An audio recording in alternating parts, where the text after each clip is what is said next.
দেখুন, আমরা তো এটা দীর্ঘদিন ধরেই বলছিলাম যে 5 বছরেরও বেশি সময় ধরে রেজিস্ট্রার অবৈধভাবে বসে আছে, তার কাছে সরকারের কোনো অনুমোদন নেই। আজকে আমাদের যে অভিযোগগুলি ছিল সেগুলি নিয়ে কিছু চিকিৎসক এবং নাগরিক মহামান্য হাইকোর্টের কাছে যে কেস করেছিলেন, তার রায় হিসেবে মহামান্য বিচারপতি বলেছেন তাকে আগামীকাল বিকেল 5টার মধ্যে সরে যাওয়ার কথা বলেছেন। এতে আমাদের যে অভিযোগটা ছিল সেটা তার সত্যতা প্রমাণিত হলো। এবং তার সঙ্গে তারা এটাও বলেছেন তিনি এই সময়ের মধ্যে যেগুলো নন স্ট্যাটিউটরি যে সমস্ত কাজকর্মগুলি করেছেন সেই কাজকর্মগুলিতে তার ভূমিকা কী ছিল এগুলি খতিয়ে দেখা হবে। স্বাভাবিকভাবেই আমরা দীর্ঘদিন ধরে যেটা বলছিলাম যে অবৈধভাবে চেয়ারে বসে থাকা রেজিস্ট্রারকে দিয়ে যে লুটের ভোট করিয়ে বর্তমান কাউন্সিল চেয়ারে বসে আছে এবং তারা রাজ্যের স্বাস্থ্য ব্যবস্থায় দুর্নীতি দুর্বৃত্ত চক্রের তৈরি করেছে, যেটা তিলোত্তমা অভয়ার হত্যাকাণ্ডের সঙ্গে যার সরাসরি সম্পর্ক আছে। আমাদের এই যে অভিযোগগুলি, আমাদের এই দাবিগুলির সত্যতা মহামান্য হাইকোর্টের এই রায়ে প্রমাণিত হলো। আমরা আশা করি যে এই কাউন্সিলকে ভেঙে দেওয়ার জন্য সরকার উপযুক্ত পদক্ষেপ গ্রহণ করবে। অনেক ধন্যবাদ উৎপল বাবু। কাল বিকেল 5টার মধ্যে পশ্চিমবঙ্গ মেডিকেল কাউন্সিলের রেজিস্ট্রারকে স্বেচ্ছায় পদত্যাগের পরামর্শ হাইকোর্টের প্রধান বিচারপতির। যদি স্বেচ্ছায় পদত্যাগ না করেন তাহলে ওই পদ থেকে সরিয়ে দেওয়া নির্দেশিকা জারি করতে হবে, এমনও নির্দেশ দিয়েছেন প্রধান বিচারপতি। সরকারের আগাম অনুমোদন ছাড়াই তার অবসরের সময়সীমা পেরিয়ে যাওয়ার পর তাকে ওই পদে রেখে দেওয়া হয়, ফলে ওই পদে থাকার কোনো অধিকার নেই রেজিস্ট্রারের, এমনও মন্তব্য করেছেন প্রধান বিচারপতি। এই সম্পর্কে আরো বিস্তারিত তথ্য জানবো। সৌভিক মজুমদার এই মুহূর্তে রয়েছেন। সৌভিক, পশ্চিমবঙ্গ মেডিকেল কাউন্সিলের রেজিস্ট্রার তাকে অবিলম্বে পদত্যাগ করতে হবে, শুধু তাই নয় কাল বিকেল 5টা পর্যন্ত সময়সীমাও বেঁধে দেওয়া হলো। ঠিক কি নির্দেশ দিয়েছেন প্রধান বিচারপতি?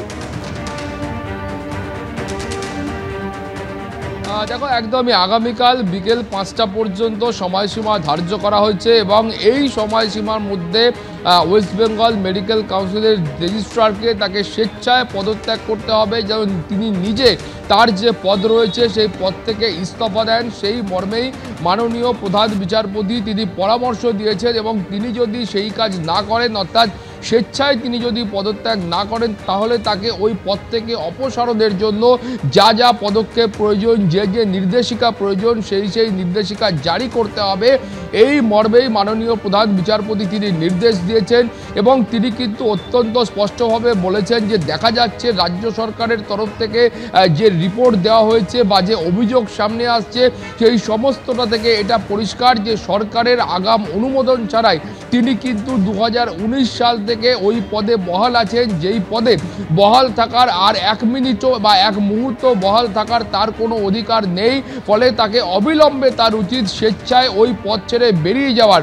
এখন তুমি জানো যে মূলত এই মামলায় যে অভিযোগ করা হয়েছিল সেখানে বলা হয়েছিল যে রেজিস্ট্রার পদে থাকবার জন্য যে নিয়ম রয়েছে মেডিকেল কাউন্সিলের, সেখানকার যে অবসরের সময়সীমা হয় বা নির্ধারিত বয়স হয়, সেই বয়সটা 55 বছর পর্যন্ত কোনো ব্যক্তি করতে পারেন এবং তার যে এক্সটেনশন হয় সেই এক্সটেনশনটা বাড়িয়ে 60 বছর পর্যন্ত করা যায়। এখন যেটা মামলায় অভিযোগ করা হয়েছিল যে এই 60 বছর বয়সের যে সময়সীমা রয়েছে সেটা 2019 সালের 1 নভেম্বরের আগেই সেটা কিন্তু এক্সপায়ার করে গেছে, অতিক্রম করে গেছে। কিন্তু 2019 সালের 1 নভেম্বরের এই 60 বছরের সময়সীমা সেটা পেরিয়ে যাওয়ার পরেও তিনি কিন্তু এই 19 সালের পরে এখন 24 সাল পেরিয়ে 25 সাল পর্যন্ত হয়ে গেল, তিনি এখনও পর্যন্ত ওই পদে আসীন রয়েছেন। ফলে ওই পদে আসীন থাকার মতো তার যে যোগ্যতা ছিল সেই যোগ্যতা নেই এবং যেটা বারবার অভিযোগ করা হয়েছে যে কোনো ব্যক্তিকে তার নির্ধারিত কার্যকালের সময়সীমা শেষ হয়ে যাওয়ার পরে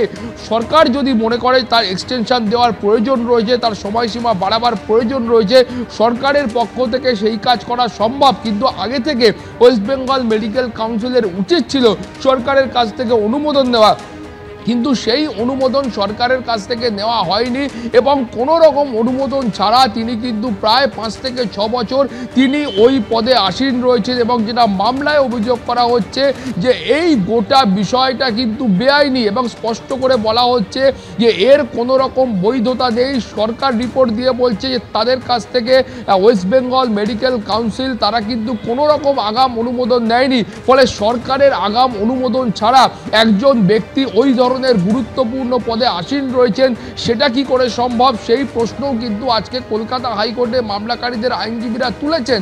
ফলে যেটা বারবার অভিযোগ করা হচ্ছে, মাননীয় প্রধান বিচারপতি তিনি কিন্তু বলছেন যে এটা কিভাবে সম্ভব, সেখানে তিনি দেখতে পাচ্ছেন যে পশ্চিমবঙ্গের একাধিক জায়গায়, শুধুমাত্র কলকাতা হাইকোর্ট বা নিম্ন আদালত নয়, পশ্চিমবঙ্গের একাধিক জায়গায় চুক্তিভিত্তিক কর্মীরা রয়েছেন যারা দিনের পর দিন 5 থেকে 6 হাজার টাকা বেতনে কাজ করছেন। সেখানে ওই ধরনের একটা গুরুত্বপূর্ণ পদে থাকা একজন ব্যক্তি প্রচুর টাকা যিনি বেতন পান বা যিনি সাম্মানিক ভাতা পান, সেই ব্যক্তি ওই পদে কি করে আসীন রয়েছেন এবং সরকারের তরফ থেকেও কেন কোনো পদক্ষেপ নেওয়া হচ্ছে না, সেই ধরনের যে বাদানুবাদ, সেটাও কিন্তু আজকে কলকাতা হাইকোর্টে উঠে এসেছে।